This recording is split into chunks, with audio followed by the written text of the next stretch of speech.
पुणे समाचाરની સાથે શરૂઆત કરીશું। ઉપરવાસમાંથી પાણીની આવકમાં વધારો થતા નર્મદા સરદાર સરોવર ડેમની જળ સપાટીમાં વધારો થયો છે।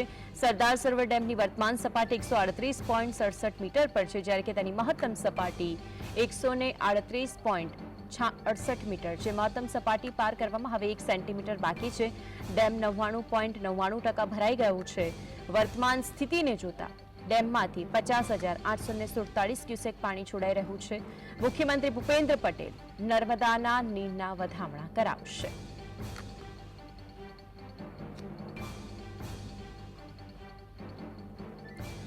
તો સરદાર સરોવર ડેમ છે કે જે સંપૂર્ણ ભરાઈ ગયું છે। મહત્વની વાત એ છે કે ગુજરાતની જીવાદોરી ગણાતો સરદાર સરોવર ડેમ કે જે છેલ્લા કેટલાય સમયથી છલકાવાની પરિસ્થિતિમાં હતો, ત્યારે આજે ડેમ પોતાની મહત્તમ સપાટી છે 138.68 મીટરે પહોંચ્યો છે।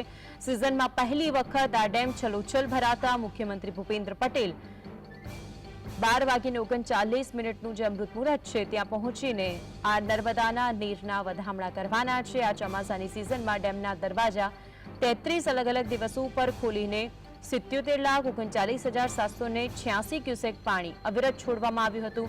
સરદાર સરોવર ડેમ સંપૂર્ણ તેની પૂર્ણ સપાટી છે 138.68 મીટર અને તે ભરાયું છે। હાલ 82,408 ક્યુસેક પાણીની આવક અત્યારે નોંધાઈ રહી છે। બીજી તરફ ડેમમાંથી હાલ 5,000 ક્યુસેક પાણી નદીમાં છોડવામાં આવી રહ્યું છે। તો આજે અંગે વધુ માહિતી માટે સંવાદદાતા રફીક જોડાઈ ગયા છે। રફીક, મુખ્યમંત્રી કે જે નર્મદાના નીરના વધામણા કરવા માટે અમૃત મુહૂર્તમાં પહોંચવાના છે અને વધામણા કરશે, વિગતો શું? નર્મદા ડેમ છલોછલ ભરાઈ ચૂક્યો છે। મહત્તમ સપાટી 138.68 મીટર છે, તે પૂરી થઈ ગઈ છે। જે પૂજા અર્ચના કરાવનાર છે, પાણીના વધામણા જે મુખ્યમંત્રી કરવાના છે, તેઓ મહારાજ આપણી સાથે છે, તેઓ કેવડિયાના છે અને તેઓ પૂજા અર્ચના કરવાના છે। ત્યારે આપણે તેઓ સાથે વાત કરીશું। મહારાજ, કેવી તૈયારી કરવામાં આવી છે? ભૂપેન્દ્રભાઈ પટેલ મુખ્યમંત્રી સાહેબ દ્વારા નર્મદા નવા નીરના વધામણા થશે। 16 મંત્રોથી પૂજા થશે। પ્રભાતે વહતી ગંગા, મધ્યાહન દેતુ સરસ્વતી, અપરાહ્ણે સર્વતી ઠાલી, રાત્રો વહતી જ નર્મદા।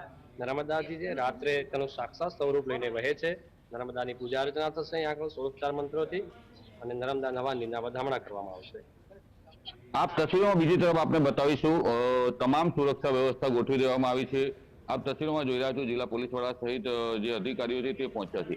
આપને બીજી તરફ નર્મદા ડેમનો નજારો છે તે પણ બતાવીશું। આપ તસવીરોમાં જોઈ રહ્યા છો, આ નર્મદા ડેમનો ઉપરવાસનો ભાગ છે, તે છલોછલ ભરાઈ ગયો છે। મુખ્યમંત્રી જ્યાં પૂજા અર્ચના કરવાના છે તે તમામ તૈયારીઓ અહીંયા કરી દેવામાં આવી છે। મુખ્યમંત્રી અહીંયા જે ઉપરવાસનો ભાગ છે ત્યાં પૂજા અર્ચના કરવામાં આવશે। બીજી તરફ આપ દ્રશ્યો જોઈ રહ્યા છો, આ નર્મદા ડેમ ઉપર વડાપ્રધાન નરેન્દ્રભાઈ મોદીના પોસ્ટર, સરદાર સરોવર પૂર્ણ જળ સપાટીએ નીરના વધામણા કરવાના બેનરો મારવામાં આવ્યા છે। આપ તસવીરોમાં જોઈ રહ્યા છો, તમામ તૈયારીઓ અહીંયા પૂર્ણ કરી દેવામાં આવી છે। સાથે સાથે નર્મદા ડેમ 5મી વાર છલોછલ ભરાયો છે।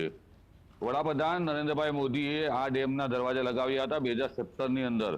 ત્યારબાદ સતત 5મી વાર નર્મદા ડેમ ભરાતા ગુજરાત માટે એક સારા સમાચાર છે। ગુજરાતનો જીવાદોરી સમાન ગણાતો નર્મદા ડેમ છે, તેના વધામણા જે પાણી છલોછલ ભરાતા મુખ્યમંત્રી ભૂપેન્દ્રભાઈ પટેલ આવી રહ્યા છે। આપણે બીજી તરફ નદીના દ્રશ્યો બતાવીશું। જે નીચાણવાળા વિસ્તાર છે ત્યાં ડેમના દરવાજા ખોલી અને પાણી છોડવામાં આવી રહ્યું છે।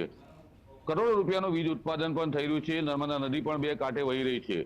સાથે સાથે મહત્વની બાબત એ છે કે ગુજરાતને, મહારાષ્ટ્રને અને મધ્યપ્રદેશને સરખા ભાગે વીજળીનો જે પુરવઠો છે તે ફાળવવામાં આવે છે। આ દ્રશ્યો જોઈ રહ્યા છે બીજી તરફ કે સંપૂર્ણપણે તૈયારીઓ તંત્ર દ્વારા જે જળના વધામણાની છે તે કરી દેવામાં આવી છે। તંત્રએ તમામ પ્રયાસો કર્યા છે અને મુખ્યમંત્રી 12:10 પછી અહીંયા પહોંચવાના છે। ત્યારે અહીંયા મહત્વની બાબત એ છે કે મુખ્યમંત્રી આવે તે પહેલા તમામ પૂજાની સામગ્રીઓ, તમામ તૈયારીઓ અને જે જળના વધામણા કરશે તેની પૂજા અર્ચના 10 થી 15 મિનિટ ચાલવાની શક્યતાઓ છે રહેલી છે। હાલ જે નર્મદા ડેમ છે, નર્મદા ડેમ સંપૂર્ણ ભરાતા ગુજરાત માટે ખુશીના સમાચાર છે। કેટલા દરવાજા ખોલવામાં આવ્યા છે, જે તેની જળ સપાટી છે તેને મેન્ટેન કરવા માટેની શું વિગતો છે? જી, આપને જણાવ્યું કે નર્મદાના કેચમેન્ટ વિસ્તારમાં સતત વરસાદ પડતા હાલ 5 જેટલા દરવાજા ખોલવામાં આવેલા છે। જે પાણી આવક અને જાવક છે તે બંને જાળવી રાખવામાં આવી છે। મુખ્યમંત્રી આવશે અને પાણીના વધામણા કરશે। ત્યારબાદ નર્મદા કંટ્રોલ ઓથોરિટી કેટલા દરવાજા વધુ ખોલવા તેની ચર્ચા કરશે। બીજી તરફ સતત મધ્યપ્રદેશના જે ડેમો છે તેમાંથી થોડું થોડું પાણી છોડવામાં આવી રહ્યું છે, એટલે નર્મદા ડેમના કેચમેન્ટ વિસ્તારમાં પાણીની સપાટી વધતી રહે છે. હાલ નર્મદા ડેમમાં જળ સપાટી છલોછલ ભરાતા જે આવક અને જાવક બંને જાળવી રાખવામાં આવી છે, જેનાથી વધામણા થાય. ત્યારબાદ સપાટી કેટલી રાખવી, કેવી રીતના કરવું એ તંત્ર નક્કી કરશે અને મુખ્યમંત્રી નક્કી કરશે.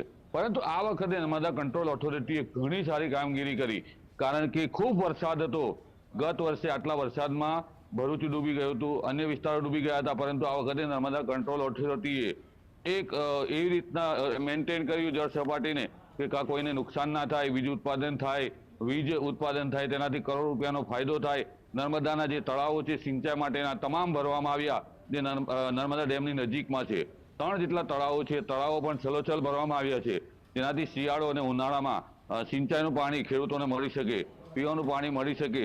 એ તળાવો પણ છલોછલ ભરવામાં આવ્યા છે. હાલ નર્મદા નદી 2 કાંઠે વહી રહી છે. Canal head power, river bed પાવરના ટર્બાઇન પણ ચાલુ છે, વીજ ઉત્પાદન પણ શરૂ છે.